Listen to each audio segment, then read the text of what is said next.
Bonjour à toutes et à tous et bienvenue dans le récap des demi-finales de LCK. Les quarts de finale se sont conclus par la victoire de Leaf Sandbox et Damwon Kia qui rejoignent Gen.G et T1 au round suivant. A la surprise générale, Gen.G qui avait le choix de son adversaire a décidé d'affronter Leaf Sandbox. On peut comprendre la logique quand on voit qu'ils les ont battus 2 fois 2-0 en saison régulière, mais Prince et son équipe ne sont pas à prendre à la légère. L'early game de la game 1 en est la preuve, tout se passe au bot pour que Ruler et Prince récupèrent le plus de ressources. Bien que la DKR des Sandbox réalise un quadra kill, c'est bien Gen.G qui met la main sur un baron à 22 minutes de jeu et snowball proprement vers une fin de game 6 minutes plus tard. Pour la game 2, Prince décide de jouer sa première Nila. Il ne tombe pas derrière en early game et parvient même à outplay un dive osé de Gen.G pour récupérer 2 kills. Ils sont devant en dragon, mettent la main sur 2 barons, mais n'arrivent pas à prendre le large et se font avoir en teamfight. Au passage, Dove terminera la game avec un score de 0-9-0 qui ne les découragera pas de rejouer la même composition en game 3. Cette fois par contre, ils vont jusqu'à obtenir la mextech et remporter les teamfights avec un Renekton bien plus utile pour enfin prendre une game à Gen.G. Ce sera malheureusement la seule pour eux car Gen.G les extermine en seulement 22 minutes en game 4 avec un Chovy grandiose pour l'occasion. Gen.G se qualifie donc pour la finale du Summer Split et pour les Worlds par la même occasion. La seconde demi-finale opposait les deux équipes les plus titrées de LCK, T1 et Damwon. T1 arrivait grand favori après une bien meilleure saison régulière que leurs adversaires. Ils confirment ce statut dans les 2 premières games avec des victoires haut la main en seulement 25 minutes à chaque fois.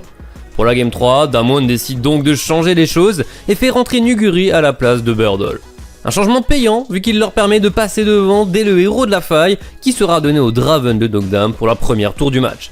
T1 trouve tout de même 2 bons fights grâce aux flanks coordonnés de Faker et Zeus, mais après leur premier baron, Damwon joue la serrure et ne prend aucun risque pour revenir à 2-1 dans ce BO. Ça aurait été la seule game de Nuguri parce qu'après cette victoire, Birdol terminera le BO à la top lane Damwon.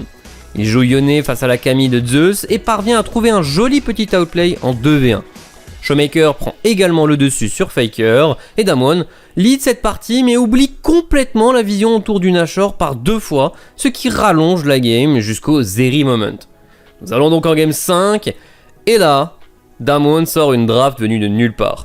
Azir top, Yasuo mid, Senna et Merdinger bot lane, même les scientifiques les plus fous n'auraient jamais osé. Le premier sang coule à 25 minutes de jeu et T1 domine les quelques teamfights suivants dans une game très spéciale. Faker se dirige donc vers une nouvelle finale de LCK, T1 sera là pour défendre son titre et essayer de soulever son 11e trophée local. D'ailleurs, tout comme Gen.G, ils ont déjà sécurisé leur place aux Worlds et cette finale décidera de qui récupérera le seed 1 ou 2.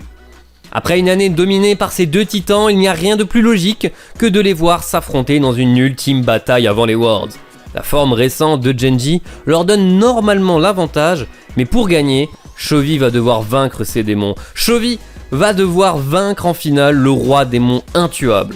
On le disait déjà à l'époque Griffin, mais on le répète toujours, si ce n'est pas maintenant qu'il soulève son premier titre, alors que lui faut-il de plus? Gen.G contre T1, ce sera ce dimanche à 7h du matin sur OTP.